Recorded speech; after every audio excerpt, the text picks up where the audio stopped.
Sticks and turnips, sticks and turnips. It was kimchi time once again.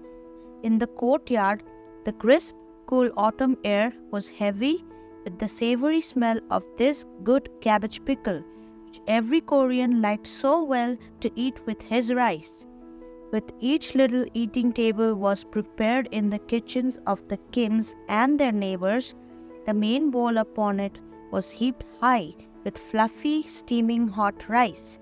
In other bowls ringed about this one, there might sometimes be soy sauce or bean soup, sometimes seaweed cooked in oil, sometimes dried salted fish, or even meat stew. But there was always one bowl filled with spicy kimchi. Now, at kimchi time, the courtyards of the Kims were carpeted with long, thin heads of Chinese cabbage. Westerners call this celery cabbage because of its white stalks topped with pale green. Huge piles of turnips and onions, strings of garlic and ginger, and bundles of strong salt fish also were there. Okesha and the other girls of this household tagged behind their grandmother while she supervised the women who were washing and soaking the vegetables in salt water. The children liked to peer over the rim of the great kimchi jars to see how nearly full they were. It was dark on the bottoms of the jars, a full 6 feet below the level of the courtyard. Like the water jars, they were sunk deep in the earth to keep them from freezing. "Aye, take care, Okesha. You're not a red pepper, nor yet a fat turnip to be mixed with the kimchi," Kamuni cried out, seizing the rosy red skirt of the child as she almost lost her balance. She was just in time to save her from a headlong dive into the huge pottery pit. The old woman led the little girl away to safety on the other side of the courtyard, where Yongtu and his cousins were carving giant turnips into little round lanterns. The boys had beside them slender rods cut from the bamboo in the garden of green gems. On these little sticks, they hung their turnip lanterns when they had pasted bits of kite paper over the holes dug in the sides. The Korean grandmother was tired. She was glad to sit down on the nearest veranda step and watch her grandsons at their work. "Sticks and turnips, sticks and turnips," the old woman murmured, sharing her head solemnly, but with a twinkle in her dark eyes. "Take care, my sons, take care you don't turn someone into an ox." Turn someone into an ox, Harmony?" Yongtu asked, wondering. How could that be? And what have sticks and turnips to do with such a strange happening? "It's an old tale about a farmer, blessed boy," Harmony replied. "A farmer who took revenge on a city official who tricked him. It all happened long, long ago. Who can tell whether it really happened at all? But the tale goes like this. There was a farmer named Cho who had years of good luck in his rice fields. Such good luck was his that he had many huge chests filled with long strings of cash. But like many another fortunate man, he was not content with his lot. Cho grew tired of plowing his fields and harvesting the good rice. He longed for the softer, easier life of the capital city of Seoul. Now if I could only buy for myself an official's hat, I could grow even richer, Cho said to his family. Then, as now, my children, it was always the government officials who grew rich. They handled the money the people paid in taxes into the king's treasury. Of course, a good deal of that money went into their own brass-bound chests. They called this their rightful squeeze. Who? That farmer came up to Seoul. He straightway sought out the Prime Minister to ask for a good position at the king's court. Cho made the minister many rich presents. He went every day to the minister's courtyard to plead his case. Perhaps tomorrow, the minister said, every time Cho laid a gift at his feet. But that tomorrow never came. 1 year, 2 years, 3 years, and 4. Again and again, Cho sent home for more money out of his cash chests. One does not eat for nothing here in the capital. Then one day, there came word that his cash chests were all empty. His rice fields were neglected. His house would have to be sold. His family was starving. "Help me to the position now, Honorable Sir," Cho pleaded with the minister. "My cash chests are empty. I shall have to give up and go home." But the minister only shook his head and again said, "Perhaps tomorrow." Cho turned away from the minister with rage in his heart. He vowed he'd get even somehow and sometime.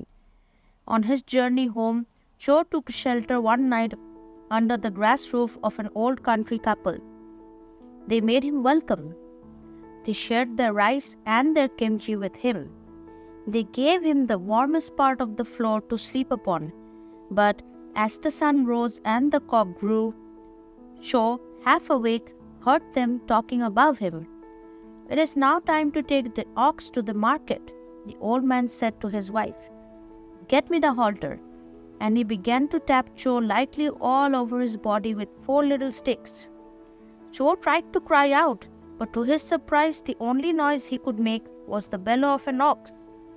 When he rose from the floor, he found himself standing on all fours, and the old woman was putting a ring in his nose. As he went out of the hut, he had to take care lest his horns catch in the doorposts.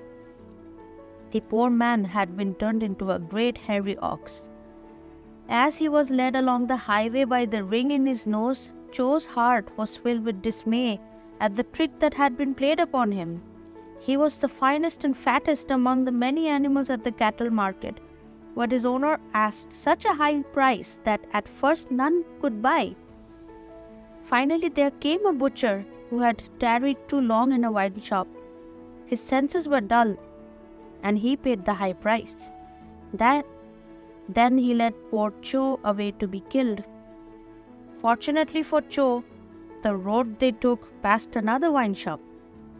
There the drunken butcher tied his prize ox to a stake so that he might go in and have just one more bowl of sole. Cho himself was hungry and thirsty too. And just across the road from the wine shop there was a field of fine turnips. With his great strength, the oxman was able to pull the stake out of the ground and to break his way through the roadside hedge. He pulled up a juicy turnip and sank his teeth into it.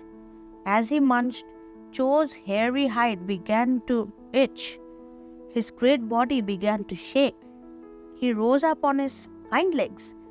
When he looked down at his hands and feet, he saw to his delight that he was a man again. Cho walked out into the road, where he met the drunken butcher, who begged him to tell him if he had seen his lost ox. As Cho turned his face again towards home, he said to himself, "Sticks and turnips, sticks and turnips. That is the secret, and if I can get hold of those magic sticks, I can take my revenge upon that selfish Prime Minister." Going back to the hut of the old country couple, he was welcomed as before. But this time, as soon as they were asleep, he began his search for the 4 magic sticks. Long before the sun rose and the cock grew, Cho crept out of the house with the sticks hidden in his sleeve. All the way back to Seoul, lest he should forget, he kept saying to himself over and over again, "Sticks and turnips, sticks and turnips. That is the secret." Now Cho knew well the sleeping room of the official. The gates were unlocked and the door stood wide open. In the bright moonlight, he had no trouble at all in creeping into his victim. With 2 of the little sticks, he began to tap the sleeping Prime Minister. With wicked delight, he watched the man's hands turn into hooves and horns sprout from his forehead. But the master began to stir before Cho could use the other 2 sticks on his legs. He had to hurry away with his task only half done. When the moon gave place to the sun in the heavens, there was panic in the minister's household. Our master can only bellow like an ox. There are horns on his head and hoofs where his hands should be. His head and his shoulders are covered with ox hide. This awful news spread over the countryside like leaves in the autumn wind. The servants ran forth to summon a famous doctor. He came in his fine chair, borne on the shoulders of 4 men, but he could do nothing for the bewitched minister. They next sent for a sorceress, the most famous Mudang in all the city. Out at the grave of the minister's ancestors, she wailed and she howled, she danced and she rolled about on the ground. She prayed and she prayed, but no help came to the minister, who now was an half ox. It was then that the rice farmer Cho arrived once again at the Prime Minister's gate. He pretended to be surprised and shocked when he heard of the great man's curious plight. "I can cure the great man," he said to the Prime Minister when the family led him in to see the ox man. "We had a case like yours in my village. I surely can cure you. But the price is the position for which I had begged you for so long." The oxman bellowed consent, and the family promised that whatever Cho asked should be given him. Then the rice farmer went out to the market. He bought several turnips, which he dried in an oven until they could be ground into a powder. Everyone gathered to watch the Prime Minister lap up the turnip medicine with his great ox tongue. There were cries of delight when the horns and the hoofs grew smaller and smaller. Together with the ox head and hide, they soon disappeared. As soon as the Prime Minister was restored to his former self, he brought forth many strings of cash for this savior. Cho was given an important position at the court. He was granted the right to wear an official's hat with a jade button in his topknot. An official's gown embroidered with the golden dragon was brought for him. A tiger skin covered the roof of his sedan chair. Fame and fortune were his, and all because of his finding the curious secret of the magic sticks and turnips.